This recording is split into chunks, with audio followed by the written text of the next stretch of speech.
కురుక్షేత్ర యుద్ధభూమిలో భగవద్గీత మొదలవుతుంది. ఈ ప్రాచీన యుద్ధభూమి మహాభారతం యొక్క ప్రధాన బొట్టాన్ అనే కెప్లు మరియు పాహలను కలిగి ఉంది. రెండు బలమైన సైన్యాలు ఒకదానికొకటి ఎదురుగా నిలుచున్నాయి. ఈ సైన్యాలు కర్రులు మరియు పాండవులు వారి మధ్య ఉన్న విభేదాలు మరియు పోరాటం యొక్క ప్రతీకలు. ఈ గందరగౌరంలో శూరుడైన అర్జునుడు ఓ లోతైన సందిగ్ధతను ఎదుర్కొంటున్నాడు. అతని మనస్సు యుద్ధం యొక్క నైతిక మరియు తన కర్తవ్యాల మధ్య పడుతుంది. తన సొంతం బంధువులు, గురువులు మరియు స్నేహితులు తనకు వ్యతిరేకంగా ఉన్నట్లు అతడు చూస్తాడు.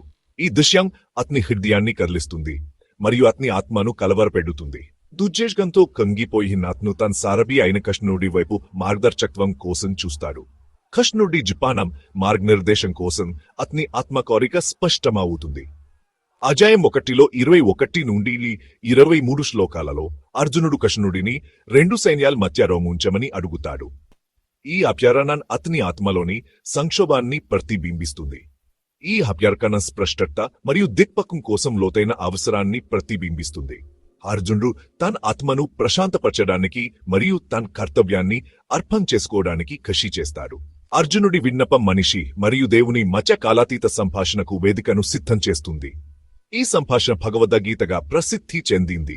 ఇది మనిషి ఆత్మకు మార్గదర్శకత్వం ఇస్తుంది. ఈ శ్లోకంలో లోతుగా ప్రవేశించే ముందు మీరు మా భగవద్గీత పూర్వ వీడియోలు చూడకపోతే వాటిని తప్ప చూడాలని సిఫార్సు చేస్తున్నాను. ఆ వీడియోలలో నేను పూర్వ శ్లోకాలను వివరంగా వివరించాను. అర్జునుడి సందేహం మరియు కృష్ణుడి మార్గదర్శకతను అర్థం చేసుకోవడంలో మీకు సహాయపడతాను.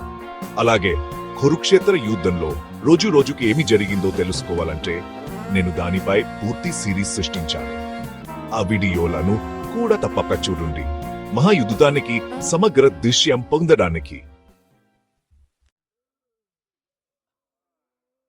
యోధుడిగా తన కర్తవ్యం మరియు తన కుటుంబం పట్ల తన ప్రేమ మధ్య చిక్కుకున్న అర్జునుడు కృష్ణుడి వైపు తిరుగుతాడు.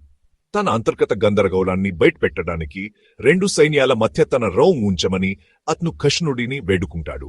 అర్జునుడి మాటలు తన గురువు నుండి మార్గదర్శకత్వం కోరే శిష్యుడి మాటలు. అతను కృష్ణుడి జిపానాన్ని అంగీకరిస్తాడు మరియు ఈ కష్టతరమైన పరిస్థితిని నావిగేట్ చేయడంలో తన సహాయం కోరుకుంటాడు. తన సందేహాలను ఉన్నంత శక్తికి అప్పగించే ఈ చర్య అర్జునుడి వినయం మరియు విశ్వాసానికి నిదర్శనం. దైవత్వం యొక్క స్వరూపం అయిన కృష్ణుడు తన వినయంతో మరియు దయతో మనకు మార్గదర్శకత్వం చేస్తాడు. అతని ఆత్మీయత మరియు శాంతి మనకు స్ఫూర్తినిస్తుంది. వినయపూర్వక్ సారథి పాత్రను పోషిస్తాడు.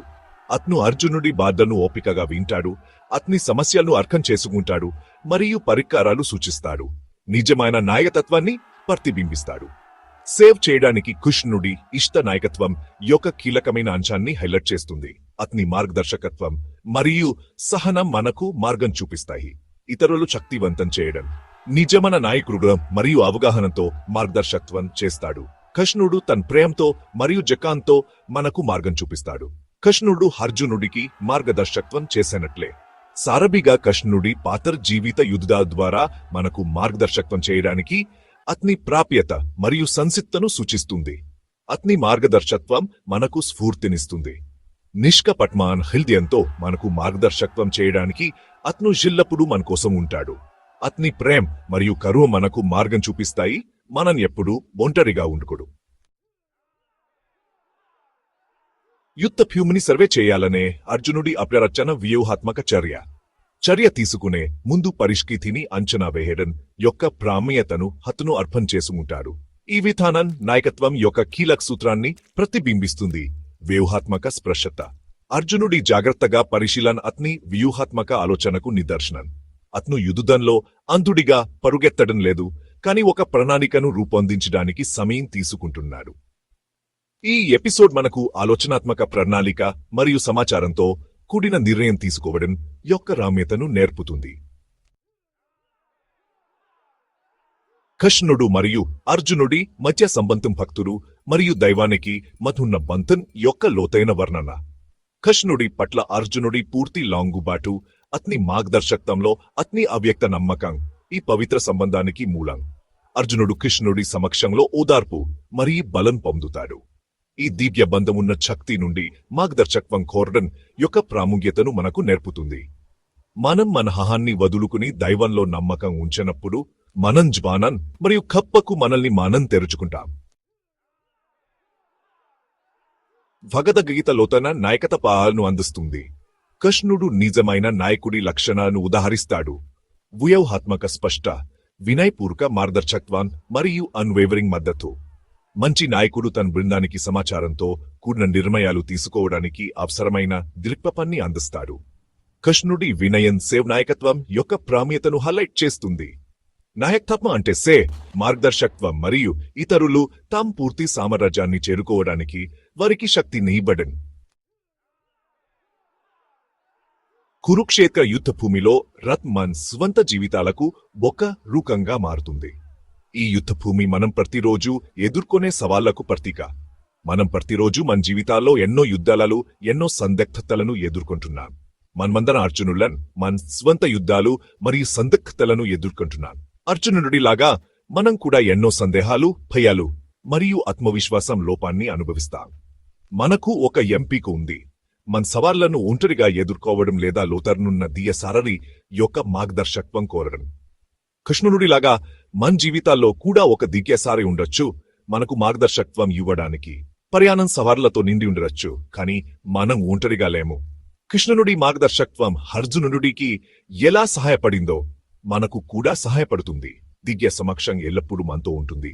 మనల్ని మన అత్యున్నత సామర్థ్యానికి మార్గదర్శకత్వం చేయడానికి సిద్ధంగా ఉంది. కృష్ణుడి దివ్య సమక్షం అర్జునుడికి ధైర్యం ఇచ్చినట్లు మనకు కూడా ధైర్యం ఇస్తుంది. తర మార్గం ఎల్లప్పుడూ సులభం కాదని భగవద్గీత మనకు గుర్తు చేస్తుంది. కాని కృష్ణుడి బోధనలు మనకు మార్గదర్శకత్వం ఇస్తాయి. దివ్య సారథిపై విశ్వాసంతో మనం ఏ అడ్డంకైనా అధిగమించవచ్చు. కృష్ణుడి మార్గదర్శకత్వం మనకు ధైర్యం, ఆత్మవిశ్వాసం మరియు విజయాన్ని అందిస్తుంది. ఈ వీడియోకు సంబంధించిన ఎలాంటి సందేహాలు లేదా ప్రశ్నలు ఉన్నా దయచేసి కింద కామెంట్ చేయండి.